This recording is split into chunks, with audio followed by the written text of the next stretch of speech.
Are you feeling kind of stuck in your career? Maybe wondering if you took a wrong turn somewhere down the line? Well, you are definitely not alone. So today, we're going to tackle that super common feeling of career confusion by looking at some absolutely brilliant books that can help you find your way. I mean, this is almost word for word what my friend Jane said to me just last week. She's scrolling through her feed, right? And it just feels like everyone else has it totally figured out, and she's left wondering if she picked the wrong major, the wrong industry, or, maybe even the wrong planet.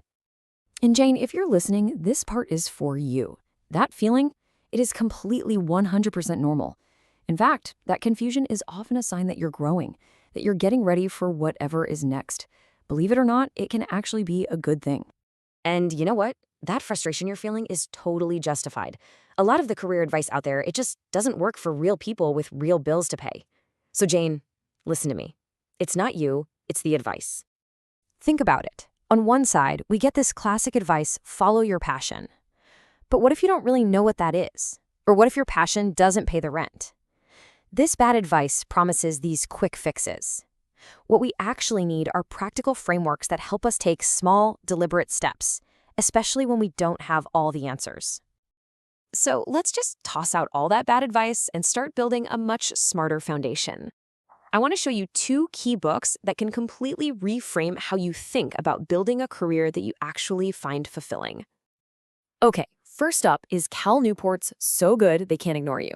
Honestly, this book is a must-read because it takes a sledgehammer to one of the most common and most damaging pieces of advice we ever hear. Follow your passion. So, what Newport found in his research is that people who end up loving their work, they rarely start by following some pre-existing passion. Nope. Instead, they focus on becoming really, really good at something valuable. That skill, what he calls career capital, is what gives them the leverage to shape their jobs into something they truly love. See, passion is a side effect of mastery, not the cause. All right, now let's look at our second foundational book, which really builds on that idea. Designing Your Life comes from two Stanford design professors, and what they do is apply a systematic, almost engineering-like approach to this very messy, very human problem of building a life you love. The core idea here is simple, but it is so powerful. Instead of trying to think your way to the perfect answer, you act like a designer. You brainstorm a few different paths you could take, and then, this is the key, you run small, low-stakes experiments to gather real-world data. Maybe you just have a few conversations, or you take on a tiny side project. It's all about testing your assumptions before you make some huge, life-altering leap. Okay, so once you have that foundation set, whether it's by building career capital or learning how to prototype your life, you can start picking specific tools for whatever challenge you're facing right now. Think of this next part as your own curated career bookshelf.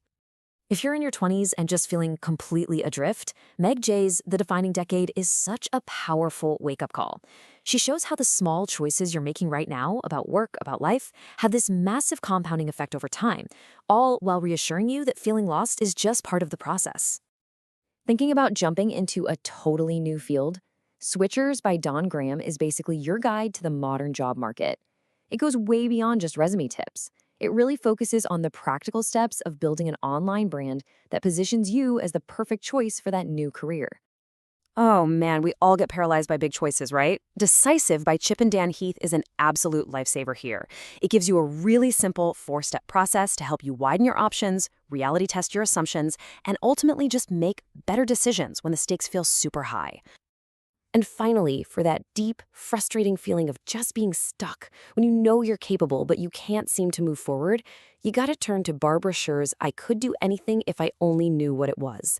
This book is basically like therapy. It helps you dig into those hidden psychological reasons, the internal resistance that so often holds smart, capable people back. Now, I know what you might be thinking. Seeing all these books can feel like just another thing on your to-do list. But don't worry. You absolutely do not have to read them all. Here's a simple, actionable plan to get you started. It's a really simple 3-step process. First, just pick one of those foundation books to start reframing your thinking. Next, layer in the book Decisive to improve how you make choices. And finally, and this is the most important part, pick just 2 or 3 strategies from what you've read and actually try them out in the real world. The goal isn't just to read, it's to act. Which brings us to the single most important takeaway from all of this. It's all about taking that first small step. I want you to remember this. You will not find the answer by sitting around and thinking about it. Clarity doesn't come from thought. It comes from action. You take one small step in a direction that seems kind of interesting, you learn something from it, and that learning tells you what your next step should be. That is how real, satisfying careers are actually built. So Jane, and everyone listening, I'm going to leave you with this question. Forget about finding the perfect 5-year plan for a second. What is one small experiment, one conversation you can have, one skill you can practice for just 30 minutes, one tiny prototype you can build that you can run this week? That's all for today. If you found this explainer helpful, please share it with someone who might need to hear it. And make sure you click like and subscribe for more insights. Thanks so much for watching.